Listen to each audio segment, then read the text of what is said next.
Welcome to On the Edge with April Mahoney Brains. Here, this is the spot where the conversation is pointed, the guests are sharp, and the responses are never dull. Welcome home, Brains. There's only one requirement to hang out on the edge, is that you open your big brain and close your small mind. Did you bring your thinking caps? It's time to put them on, because the conversation starts now. Excellent. Well. Brains, we are back on the edge right here at the tippity top at the point right there. Okay. That's our geometry lesson. Fantastic. With teacher and super duper mom, Julie Easen. We're going to talk about homeschooling. Okay. The pros, the cons, because it's not for everybody. Okay. No. And some parents just are not going to be able to adapt. Some children don't want to be with their parents 24/7. What are some of the learning challenges? How do these kids advance from one grade to the next? Like she said, it depends on the school if they're going to have to test back in. What about socialization? That's really important. You know, if you don't go to high school, you're never the cheerleader. You're never on the football team. You're never on the basketball team in that particular setting. And what does it do for the parent? It's a lot of responsibility. I know my little neighbor down the street came down here, girl, I couldn't do the math to save my life. And I know what 1 + 1 is, but I couldn't get it configured. So let's welcome her to the edge, Julie Easen. I got your name wrong. But I got your name wrong, but I got your heart right. Absolutely. Hi, April. Thanks for having me. Absolutely. I'm so excited to have you. And you are in the middle of a big old move. Yes, that's right. We're moving house and it's just chaos. It's chaos. But we're into our new place, thank goodness. So now it's unpacking and settling and all good things from here. Oh, okay. Now, where are you at? Where'd you move from to? So we are in Wales in the UK. We moved from the east coast of Wales in a city called Newport near Bristol and Cardiff, which is the capital, all the way across to West Wales, literally on the coast. We can see the sea from our bedroom window. We are a 5-minute walk from the beach. Wow. And it's freezing. It's freezing. Is it cold? It's cold, it's windy. There was a storm last night, winds of 65 miles per hour. So quite a welcome. Well, it is. Now, how many children do you have, Julie? I have two. I have a son and a daughter. So and their ages? One of each. My son is 10 and my daughter just turned 8. Okay, 8 and 10. All right, so they're at very tender ages. Have they always been homeschooled? My son was at school for about 14 months. So for his initial reception, kindergarten, and part of year 1. My daughter has never been to school, but she went to preschool for a few months. Okay, so let's dial back. Did you go to traditional school? Oh, yes. I had a very traditional upbringing. My parents were very conservative, and they had it all planned out. I went to a good primary school, sort of lower levels. I went to a very good private high school, and then I was steered towards university and to a professional career. I actually studied law and economics, practiced as a solicitor, went into banking. I think they had it all mapped out for me. I was going to live in Sydney, have a house in a certain area, marry the right person, have children, and they would follow suit, and that was going to be life. Very traditional. And you just threw a monkey wrench in the whole thing. You said, oh, wait a minute. Let me tell you whose life this really is. Now, did your husband have a traditional upbringing in education? Yes, he did too. He did too, very much so. We're both very similar backgrounds and upbringings. I was born and brought up in Australia. He was brought up in the UK, but still similar traditional outlook from our parents. And I say this with love and respect, but just, you seem a little highbrow, and that's okay. No, I mean, as far as I gauged that you kind of went to private school. It just seemed like you would, that you would have that traditional upbringing, and that can be tough. It's not Private school, easy. there's a certain expectation there. There's a certain lexicon. You know, you got to talk a Absolutely. certain way, walk a certain way, wear the uniform. It's very conforming. And but let me tell you, it was like the Catholic schoolgirls where I grew up. Once they hit that corner, honey, those bobby socks was rolled down, that skirt was pulled up, the little sweater got tighter. It was a whole different thing. One, two, three. So, Julie, I want to ask you now. You said that your son is on the spectrum and he has ADHD, so it makes him, a little fidgety and hyperactive, and in crowds he doesn't adjust very well. Was he on medication? He was for a little while. So while he was at school, they put him on medication. And the reason they did that, they told us at the time, was because he was at school. It was to help him Right. and the teachers in that environment. And at home, it was difficult. But as a mum, I was like, well, home is a safe environment. I'd rather that he struggled in the home environment where I can support him and give him that safe place than at school. But we didn't keep him on the medication for a long time because we didn't think it was overall in his best interests. And when we took him off the medication, a lot of people commented that it was like a veil had lifted. He was so much clearer without it. He had a bit of a fog. And a friend of mine was the lunch lady actually at school where he was, and she used to look out for him because, especially at lunchtime, he really struggled with the foods, with the textures, with the tastes. If one food touched another on the plate, he wouldn't eat it, and not a lot of people But also, understand that. but also what they serve, because Yes, again, that has a huge contributing factor to their behavior and how they respond absolutely. is food. Absolutely. And, we're very close friends. And she said to me, the difference between your son back then, when he was in that school environment, to now, and even a few years ago along this homeschooling journey, night and day. Totally different child. And I see it myself. But to have someone else say Right, that, it just, right, right. it's that extra, it's such a good feeling because, we talked about homeschooling is hard. Being a parent is hard, but we're responsible for their education as well. And it is one of the most difficult things I've ever done. But I tell you what, it's one of the most rewarding things too, and that I know you're far going to look back on outweighs the this hard work. and you're going to pat yourself on the back. But talking about patting yourself on the back, I bet you there was family members that wanted to kick you in the butt. Like, what Well, in the world yes. are you doing? Who do you think you are? Why do you think that you can educate someone from, the beginning? It's not like I didn't give birth to this individual. It's not like I don't know who they are. I know what they need. What was the response of family and friends? Well, my mum used to be a primary school teacher, so to say she was shocked is putting it mildly. And I think the best way for me to put it is to say that I didn't tell her before we made the decision, I told her afterwards. And the same for my husband. We're naturally very independent people, and that's a little bit as a result of our upbringing. But Mhm. she initially thought I was mad, and I'd involved her in some of the issues we were having with the schools because of her background. Right. And she'd always come at it from the point of view, well, this is what the teachers will think, this is how the school would react. And I had to actually say to her, look, mum, I'm asking you for your support because I'm your daughter and he's your grandmother. And you need to start thinking as my mum and as his grandmother, not as a teacher. Because I don't need that. I've got enough teachers and school and head teachers breathing down my neck. Give me your support from a family. And, it took her a while, but she came round and Mm. was really supportive, helped me, put me in touch with other teacher friends of hers who specialise with children on the spectrum with ADHD, and I got some fantastic support. My father was very much, well, you're going to have to put your kids into school sometimes. They need to learn the necessary skills of bullying and how to stand up for themselves.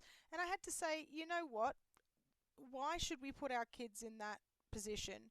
And Right. by the way, that's actually part of the reason we took our child out of that environment. He knows how to stand up for himself. He knows what bullying is. He knows what behavior is right and wrong. he doesn't need to be put back in that environment Right. as part of his growing up. So I think for my father, it's just that a bit too, it's too much, it's too outside of the box. Yeah, it's too progressive. Like you said, they're Yeah. conservative.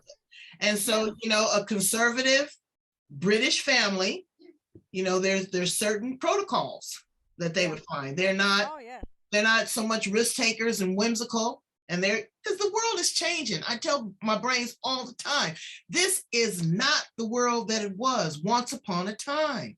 It's ever Absolutely. evolving, and we have to be progressive. We're going to look back on this pandemic 10 years from now, and something else is going to spring up. And so again, it's where kids are going to be teaching themselves artificial intelligence. They're going to be in space. It's going to be a whole lot of other stuff going on. But that outside noise, brains, don't let that echo in your ear. You know what your kid needs, and it's trial and error. It's trial and error, just like food. There might be something you put on their plate they don't like. Don't make them eat it. There might be something that they love.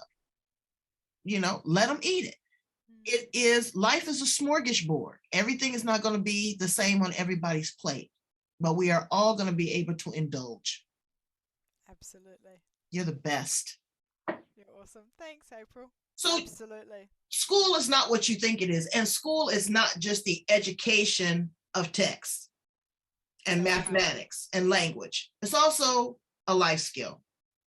So dial back. Why in the world did you say, you and your husband decide, you know what? Forget this noise. We're going to do it our way. So there are a couple of reasons. I had a very successful career in law and finance. I'd lived and worked in Sydney, in London. At the time we were in Hong Kong. And we decided to leave Hong Kong, and I wanted to leave the corporate world, take a career break, and actually spend time with my family. My children were young, my son was about to start school, so we moved back to the UK. I took some time out to get him into school, and at first we had it all mapped out. Really good school, it would pave the way for our daughter, they'd go to the same school, we'd be in a nice area. And to be honest, it just went completely pear-shaped. Everything fell apart. Our son really struggled with the school environment. We went through 2 schools in the 14 months, his initial foray into formal education. He was only 5, 6 at the time. And the reason we had so many difficulties is because he has learning difficulties, special educational needs, whatever term you want to use to include. So he has ADHD, which is very pronounced in the school environment, in a big classroom in particular. And he also has symptoms of Asperger's, so he's on the spectrum. And we just couldn't get the support he needed. The first school we agreed to leave because they couldn't and wouldn't support him. The second school was worse. We battled, and the lawyer in me came out, and I fought tooth and nail. Oh yeah, tooth and nail.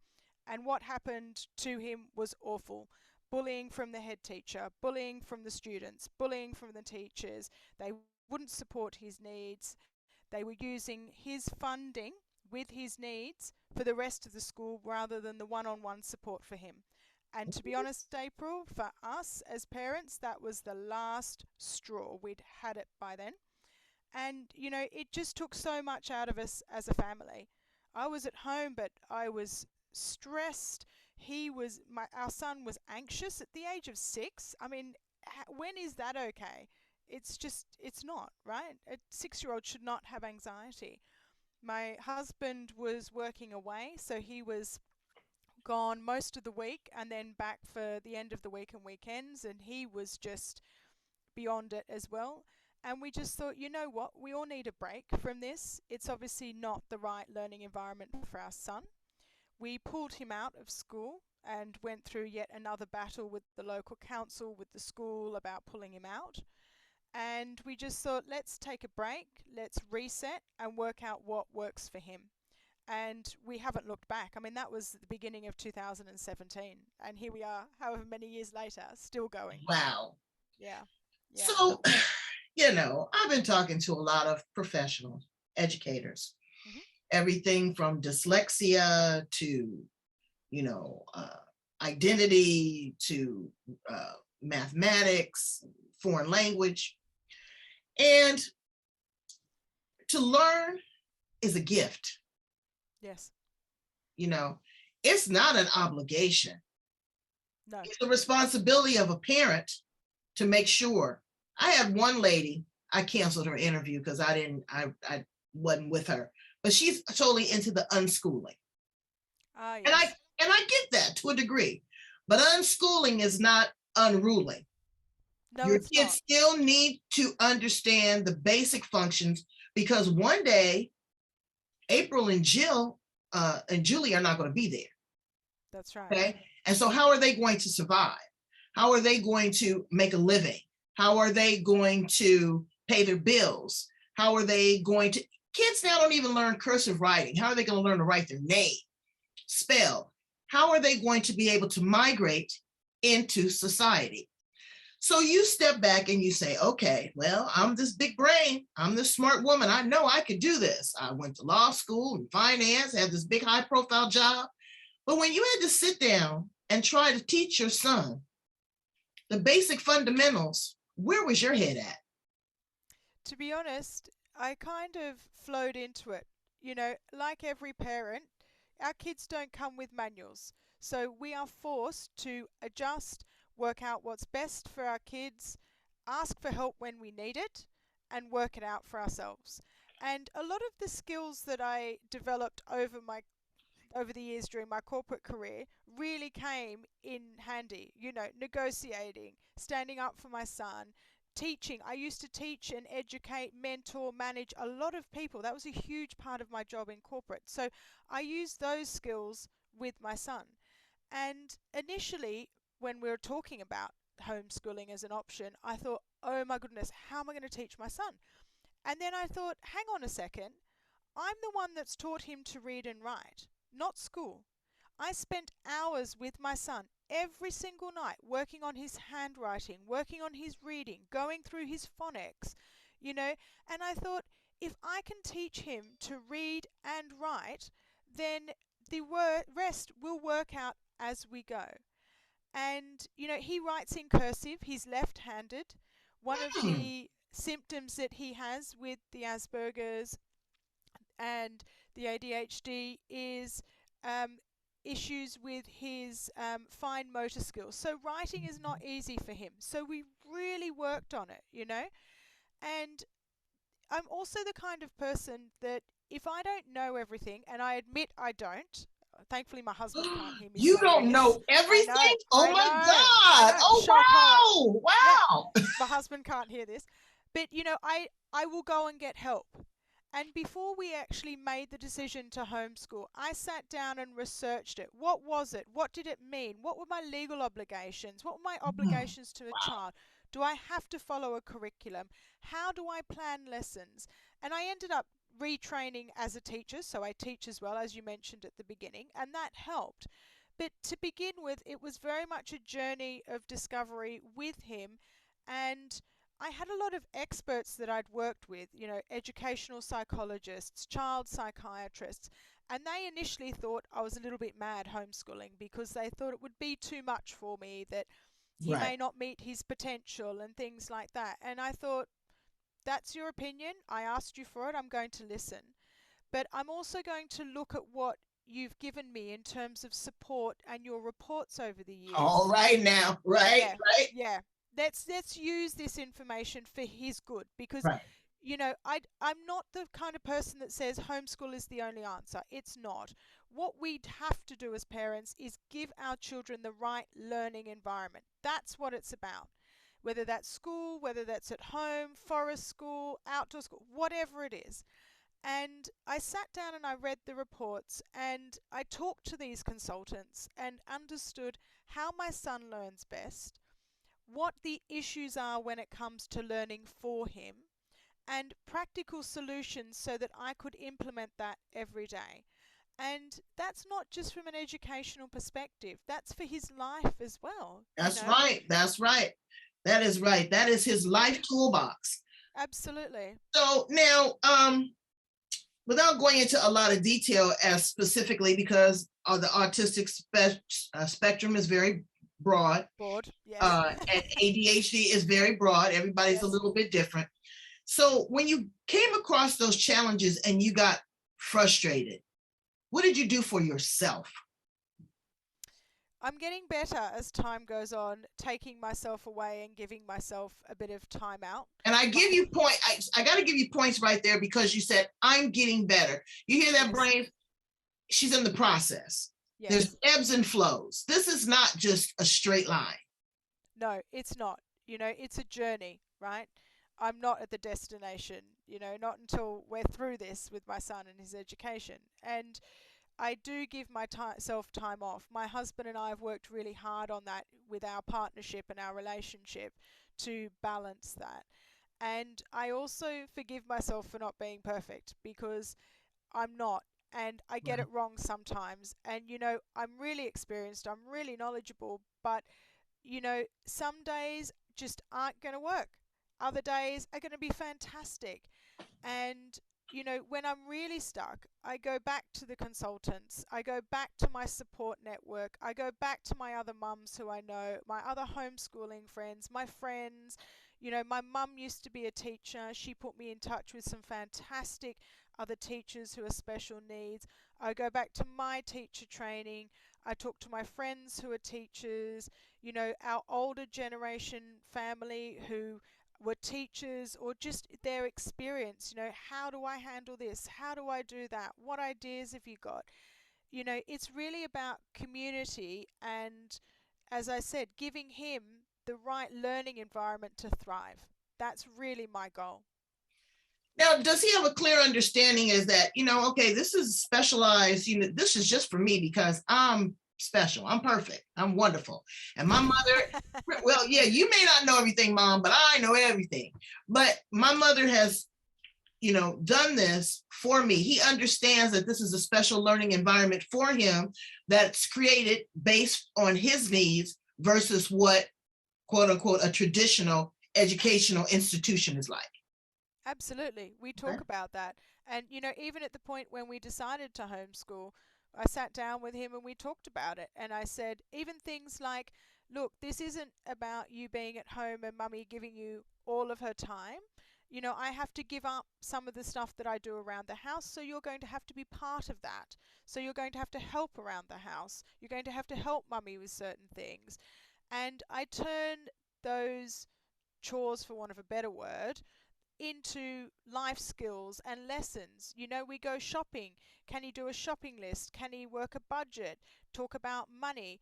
In the house, I want him to be independent.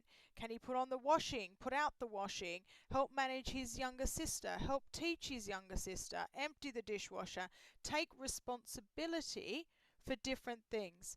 Because to me, education is not just academics and books, it is life skills as well.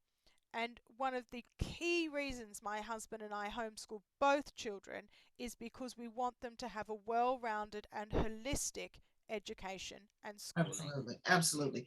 So, that's during the pandemic. I was taking my outdoor walks and I was walking down the street. This young white girl and her little boy was out there and she was going at it. She was all in his face and she was screaming at him and all that. And I'm saying, it's none of my business. I said, but it looks like you a little upset here. You want to dial back? I can't take it anymore. His father won't do this and blah, blah. Oh, she was just letting me have it. I said, okay, I tell you what. I live down the street. I'm real cool people. You can ask anybody. Everybody knows me. I said, why don't you sit him down at my house on Tuesdays and Thursdays?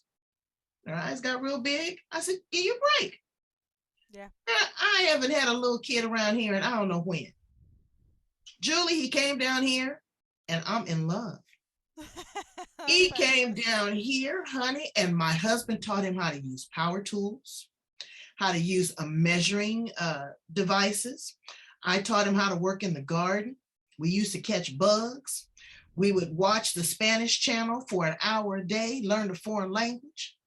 I'm in love with him. And you know what he said to me that really touched my heart? He says, you know what? Now I know that all Black people aren't bad. Wow. So it was a cultural lesson as well. Yeah. because somebody had planted an ugly seed in him. Absolutely. Okay. But now, when he had to go back to school, he had a fit. No more Tuesday, Thursday with Mr. and Mrs. Mahoney. No more, no more. And I was like, yeah, we got Saturdays and some Sundays. But it is a friend for life. And it taught me so much. We went in there. He had never cooked, you know. I cooked him collard greens and smothered pork chops. I think the boy put on 5 or 10 pounds. But he learned how to measure. Like you said, he learned the life skills. Yes. Went on another vacation, went to Yosemite. The kids were homeschooled. They were there with the Native Americans. They actually got to weave the baskets. They understood the culture. They looked at the land. They looked at the land mass and the water. It is amazing. Homeschool. I think if I had a child, I would homeschool them. But I don't understand how it's set up as far as curriculum. Okay, so you get to a certain point, and let's just kind of extract the fact that your son has ADHD. Just for a parent that doesn't have a special needs child, they were in for a rude awakening during COVID. They got ugly. They didn't even know who that little person was that lived in the house with them. They didn't understand how to set it up, and it was kind of done, haphazard because it was rushed. It wasn't planned. How does a person start to plan this out and say, okay, I want my child to be homeschooled from this point on? Where do they begin, Julie? That's a brilliant question. And the pandemic last year was not homeschooling. I refer to that as school at home because everyone was forced into that very stressful situation. Right. So in terms of actually considering homeschooling, the first thing to do is work out the requirements for your location. So good old Google, right? Where would we be without it? Just Google homeschooling for and your location.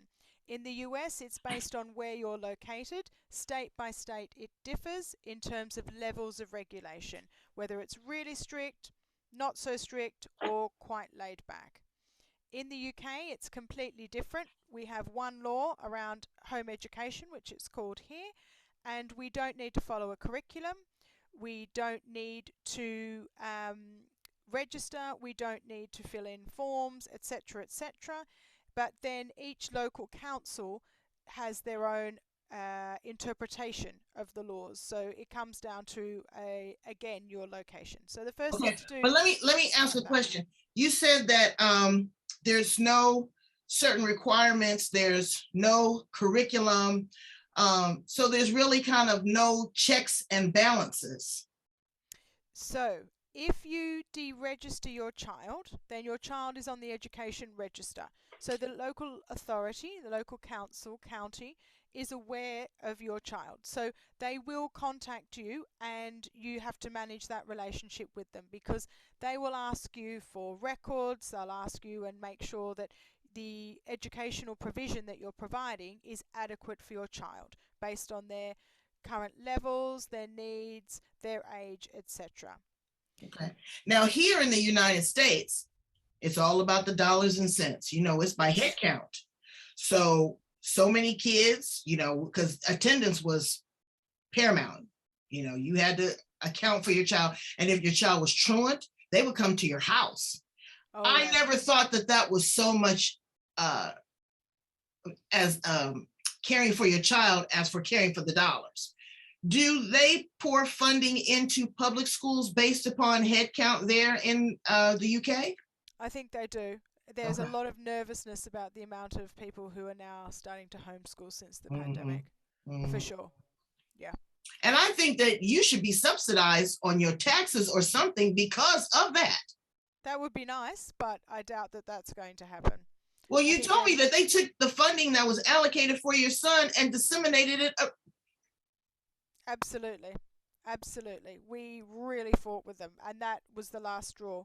We were going for a formal education healthcare plan, and in the end we decided not to because it was going to mean 6 months of our son at school in an environment where he suffered, he didn't thrive, and the school was not really supportive because if he had that plan in place, it would be legally binding on the school. So they would have to use that funding for that child rather than what they were doing when it was a less formal arrangement and they didn't have as many checks and balances until we started to complain and question what they were doing.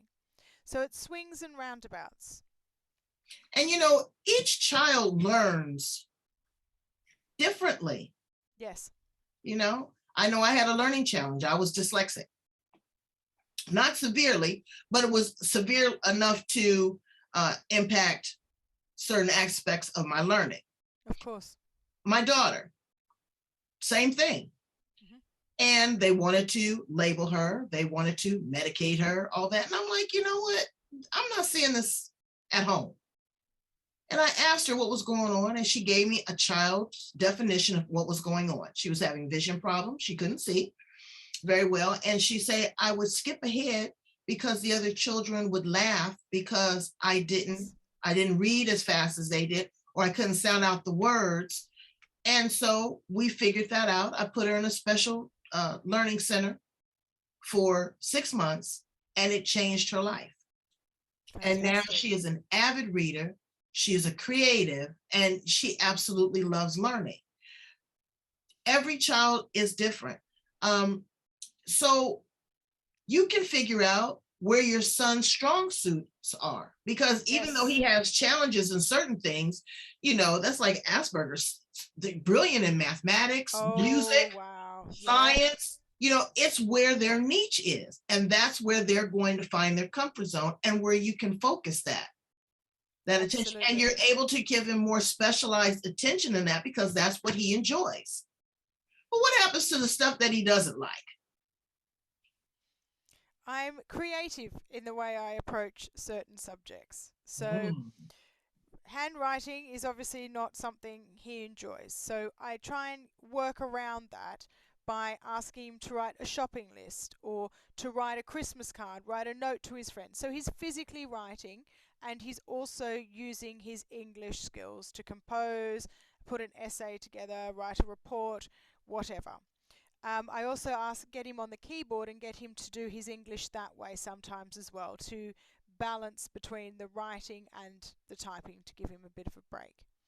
In terms of subjects like maths, which he generally enjoys, I went and found, because his passion is paleontology. He wants to be a paleontologist. He's been obsessed with dinosaurs since before he was 2. I know this because for his 2nd birthday, I made a dinosaur cake, and he wouldn't have anything else. So that's his thing. And he tells me he wants to go to the University of Alberta. He wants to do a degree in zoology. He then wants to do his master's or PhD in paleontology. And I'm like, you're 10, dude. Let's not rush, but let's also focus then on these areas, because this is where, your focus wants to be, your interest is. And, that's how we work. We focus on the natural history. We focus on science. With maths, I went and found a book, or many books actually, that were, let's pretend to be a zoologist for the day. And then it sets out practical mathematical problems that, takes him on a story of, you're a zoologist. You dug up, or you have to feed this many animals, this is what they eat. So of course there's multiplication, addition, etc. Measurements, weighing, tables, graphs, all of that kind of thing. So I work around it in different ways. We in our house, we talk about his ADHD and the Asperger's being his superpower. Because when you say ADHD, people focus on the hyperactivity and the attention deficit. And what some people don't know is that actually with ADHD, there's a really amazing flip side, which is his super focus. So if he's interested in something, you cannot dissuade him. He will focus and boom. I've come in and said to him, I've called him, hasn't heard me because he's so zoned in on what he is doing. So if I find the right topics, find the right way of him learning and teaching him, he's there and he loves it. He is naturally curious, like all kids. They all have a thirst for knowledge. It's really about tapping it and finding the way that works for them to learn best. So, now let me ask you a question with regards to your daughter. Sure. And I'm not being snarky. I just want to have an idea. Does she feel a certain kind of way? Is she ever in her feelings because her brother gets more attention? than she does No, in certain areas? no, not at all. I mean, I balance between the two, and it's really nice that in some ways it's challenging, right? Let's be honest, that they're different ages, they're at different levels. So I'm teaching at two different developmental stages and educational levels. However, what's amazing is to watch them teach each other. So my son helps her with maths, with English, with counting, all that kind of thing. And my daughter helps my son with his social skills. So when they play, when they role play, she helps model the kind of behavior that you do in social settings. Okay. So it's amazing how they help each other. And she gets just as much as attention, just as much support. I sit and work with her. I mean, she has her strengths, but she also has her development areas. And Right. she's a very different person to my son. She loves dinosaurs, she loves natural history, but she's very, very creative. She just wants to do art and craft. That is her groove, you Mhm, know? mhm. Right. So we work with that. Well, that is amazing. And it makes you super smart too, because now you've got to know everything about dinosaurs because they're looking to you for the answers. And I'm glad that you have a balance and that your husband is so supportive too, that he Yes. recognizes the importance to that because, we can't do everything, even though we think that we can't. So now again, socialization. Yes. Your children don't go to traditional schools. Okay. And so there's a lot of social skills that you learn. Number one, how to defend yourself. Number two, bullying. Number three, you have the social media that's in everyone's things, learning about their sexuality, making friends, good, bad, or indifferent, playing sports. How do you fill in those gaps? So I always get asked this question, and I kind of love it because I get to push back a little bit on some of the assumptions I think that go with socialization for children and also within the school environment. So what I love about homeschooling is that socialization for my children is with so many different people. It's not just children in their own age group for a start. That in itself is brilliant. They have friends who are older and younger. They are also really good with socializing with adults. So they're not shy with adults. They're quite comfortable, quite confident holding a conversation. They easily make friends. When we travel, we get out there, we go and do different things. If we're at activities, they'll go and make friends naturally with complete strangers and I mean that in a positive way. Children who are obviously strangers to them, but they go and make friends that way. Our neighbours, we always have play dates with. Some of our neighbours are at school, so their kids are at school and they talk to our kids about all of that, and they still have play dates.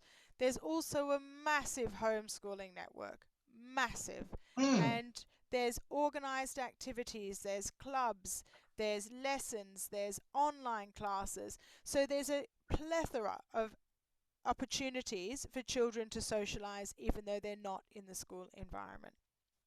that's perfect to hear because again, people assume, Yes, they they do. assume They do. that, and I get what you're saying about, because when our little neighbor came down here, he Yeah. was just as happy.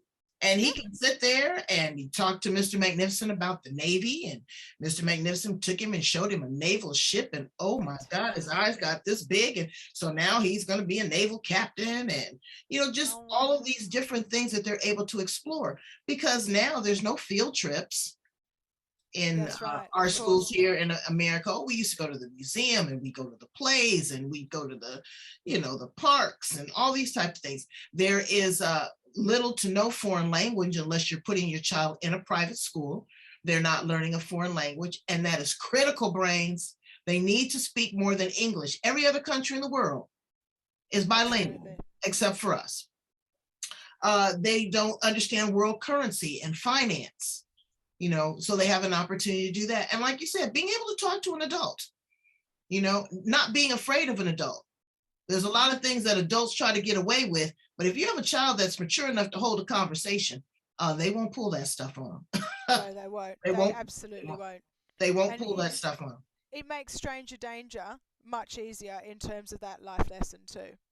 Absolutely. So, in some Absolutely. ways, yeah, for sure. So, what would you tell a parent right now that is got a child that is, going through whatever learning challenges, socialization, bullying, or you know what, even the child that wants to drop out? Because I'm gonna tell you, I know a lot of kids that just say, you know what, forget this noise. I'm not going. I'm not learning. Number one, there's probably been a challenge and they're behind. They don't know how to catch up. What do you say to that parent? I would say take a step back and look at the bigger picture. Look, like you said, at what's going on for your child and start talking to them. Start really communicating and trying to understand what's going on with them. And start thinking about what you want for your child in terms of education. Is what you're currently doing in terms of your child going to school or that particular school working? If it's not working, how can that change? If you're considering homeschooling, thinking about think about the type of homeschooling environment that you want to create for your child. And if you are thinking of going down that path, like I said, have a look at the local requirements so you know what the expectations are, but also start trying it. Organize some things on the weekend. And by that, I don't mean go hell for leather and let's go and do 3 or 4 field trips in one day and just, wind Right, everyone right. up, right? But let's think about an activity that we can do that has an educational element and just plan it a little bit beforehand. What are you going to do? What are they going to learn? Go through the activity. Afterwards, take a step back and reflect. How did it go? What would I do differently next time? And what have the children learnt? And how was it? Did we enjoy it? And just try it out, because it's by making little changes step by step that you can work out what works best for your family. And when it comes to homeschooling, if you are on the fence, then there's no reason you can't try it yourself. I mean, I look back now at my journey at the very, very beginning. We used to do it all the time without me realizing. Mm-hmm. My son would come home with homework about, oh, can you add some photos and tell a bit of a story? So I'd say, right, why don't we go and do something interesting this weekend? Let's go to Stonehenge. Let's take a few photos. Let's learn about Stonehenge, and then let's write it up in your homework book as, a way of expressing and communicating and telling a story about what you did on the weekend. So without realizing, I was already practicing, and I had Wow. that confidence because I'd already taught him to read and write when I realized that I'd done it. And it's just those step by step, not to be overwhelmed. You take it a day at a time. Well, I Is think that you are doing a beautiful job. Thank And I'm you. so proud of you. I am Thank so you proud very of you. I much. applaud the teacher. Thank I wish you. I had an apple to give you. Fantastic. But It it, is it is lovely. it is fantastic. And my parents did a lot of that, going to the museum, and Mm. I used to love going to the barber shop, Yeah. watching my father get a shave, and smelled so good, and he'd hold my hand and we'd go to the museum and we'd walk and we'd talk about things, just whimsical things, that Yes, nonsense kind of talk. It's so important because your kids want to be heard, they do. and you've turned up the volume. Not only have you fought for them, but you're listening to them.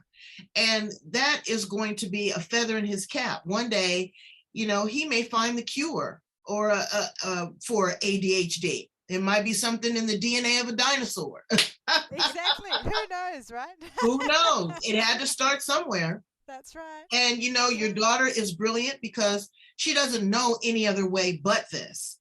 Mm. But say, for example, that she says, "Well, you know what, Mom, I want to try something different. I'm changing. I'm maturing. I want to go to high school or middle school." I had asked you before, and I know that it's based upon your area, whatever. But do they have to test back in at a certain grade level because I found that kids that have been homeschooled, they test back in at 2 or 3 grade levels above Above. That's right. They above usually because they've do. had that Yes. individual personalized attention. Yes. And a lot of children don't go in at that year level, they go in above. and they balance it between where they are academically with their maturity and developmental stage. It does depend on the school, where you're looking, and what the requirements are around age, etc. They would have to do some testing, I think, to go back in. As a parent, I would want my child to have a little bit of testing or some sort of assessment, because I wouldn't want it just assumed that she goes in at her year age. I'd like to see where she lies, because I'm still going to be supporting her whether she's at school or at home. That's what I was going to ask you. Are you so hell bent on what you're doing that you would say, no, I don't want you to go back, but you would allow her that opportunity if that's something that she wanted to try? You'd be open It's to a it? really, really good question, April. And while the logic part of me goes, yes, of course we'd have those conversations, my heart just goes, oh. But honestly, speaking frankly, my daughter and I have those conversations regularly. I have them with my son. I'm like, are you happy being at home?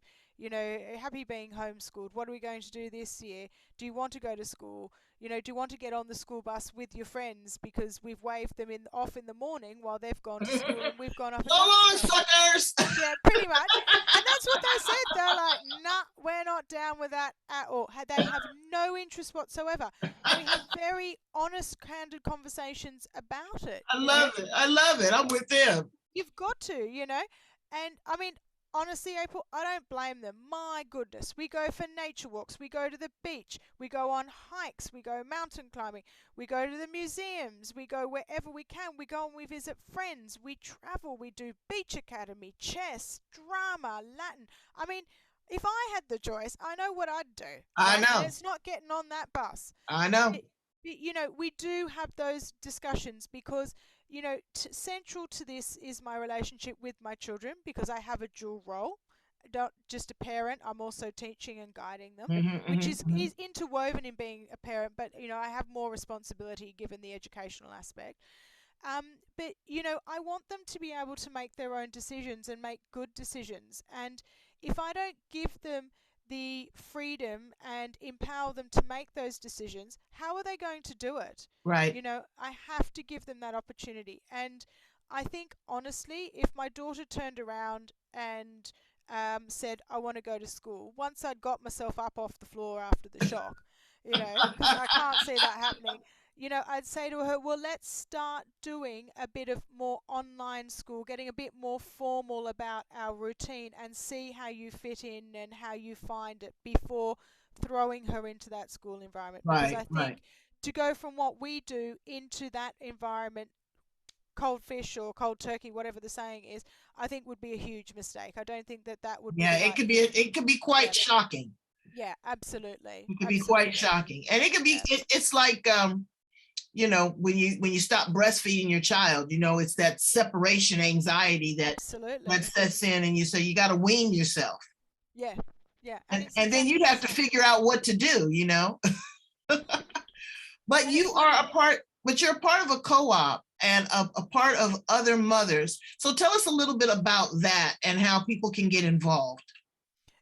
Facebook's fantastic. There are so many different groups for homeschooling, so there's lots of support. I have my own group as well, which everyone's welcome to join. It's a community. It's all about supporting each other with the homeschooling journey. We do educational product reviews, we get guest speakers in, and we talk very frankly about homeschooling issues, what's going on and where parents need support. You can also find local groups that way too. If you just do a search for your own area, you'll find groups, and they'll talk about what meets are coming up. And some of them often have calendars or links to calendars, so you can actually get in touch with the different providers and book your child in for different activities, from playing football to Latin to drama. You name it, you can pretty much do it. And of course, Google is fantastic for the associations and organisations that aren't on Facebook. You can always do a Google search that way. I also, over the years, have learnt, and my sort of mantra is, if you don't ask, you don't get. So if I want to take the kids somewhere, for example, we visited the Houses of Parliament in London a couple of years ago. Oh, wow. So I organised to book the tickets, and I could see that they had like a disability officer. So I thought, right, my son doesn't do queues, he doesn't do crowds. I don't need him getting overwhelmed because that just stresses him out, me out, my daughter out, and our beautiful, lovely day turns into, stress fest, right? So I got in touch with the disability officer and I spoke to her and I explained the situation. I said we were homeschooling, that he needed a bit of extra support. The next thing I know, we have a private tour for the three of us with this lady through the Houses of Commons, the Houses of the Lords, the Wow. whole of the Houses of Parliament. I could drive in and park in the disabled bay. I didn't have to do public transport in London, which is huge, no tube. And it really is about making the most of the choice you've made for Mm. your family and not being scared to put your hand up and go, approach museums. And I do it every time. Every time we travel and we go somewhere, I ring up in advance and I say, we're homeschooling. I also have a child who needs extra support. What can you do to help and to make this a really fantastic educational experience? Do you Wow. have extra support? Do you have an educational pack you can give me that you give to the schools who come and do that? Do you have a special homeschooling day when you invite the homeschooling community to come in during the week when it's quieter? So it's also making the most of that and not being scared to Well, miss out, and you know right? what? It sounds like they're getting the better end of the deal Oh, because totally. because it's so private and it's so intimate and they're special and they're Oh, it's treated outstanding. special. Yeah. Wow. I mean, we did that. We went to Buckingham Palace. Oh my goodness. They let us, again, I rang them and said, this is the deal. They let us drive in through the main gates, where all the beef eaters stand with their big floppy Wow. hats. And we drove through the gates, and all the crowds were like, "Oh wow, who's this?" And I thought we were some celebrity. And we drove in and we parked. And they came over with the golf buggy and picked us up and drove us all past. And all the crowds were looking, thinking, "Who's that?" And then they Wow. whisked us in a particular, entrance, and they really supported us to really, make the most of an amazing experience. And And he'll never forget that. no, And he no, probably would never have had that opportunity with 25 other loud, rowdy classmates. And oh wow, that absolutely. is really great. So see, it's all in the ass brains. That's what I tell you all the time. A closed mouth will not get fed. No, It's as that's simple as exactly that. right. So you have to ask, you have to be a risk taker, and you have to identify and accept what it is. Because your child has I call them a title. I don't call them a label. They have a No, I title, like that. I like you know? that. So because they are, have Asperger's or HDAD or, cancer or one eye, whatever the situation is, they are still a functional, contributing human being to society that needs to be loved, honored, cherished, and taught. And they are some of the most, I look at go back and look at some of the people in history that have had some of the most severe challenges and look at how brilliant they are and I can't think of his name right now, was the guy. He was kind of dwarf and he had the tracheotomy. He died not too long ago. But Oh, yes. I can't think of his name right now, but let Neither me can tell I. I know who you mean. baby, let me tell you, everybody wanted him on, and everybody adored him because he was super smart. So Yep. you never know where, quote unquote, the intelligence lies. Some people are trapped inside this bubble, but it's okay. It's a bubble that still rises. And thank you so much for rising here. Julie, on the edge, you are amazing, amazing, amazing. Thank you. You are about to, like I said, you're moving from one place to another. And then, Brain, she told me she's moving into a minivan, probably one of those Mercedes-Benz minivans, and they're going to do world school. So We if are. you, We're going to pack our bags and motor home around Europe next year or the beginning of the well, year let me after. tell you, when you come to San Diego, please look me up. I can I take you to, will. the best I can do is Legoland, Disneyland, the zoo, Wicked. a naval ship. I can hook you up, okay? Yeah, that'd be So, brilliant. so come on to the U.S. and thank you again for, it's a sacrifice in a way.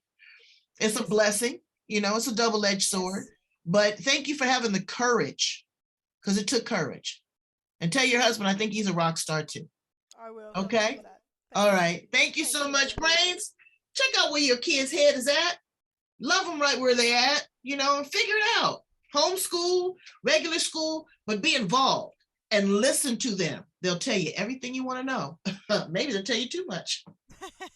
Too right. Talk to you later, Julie. Thanks, April.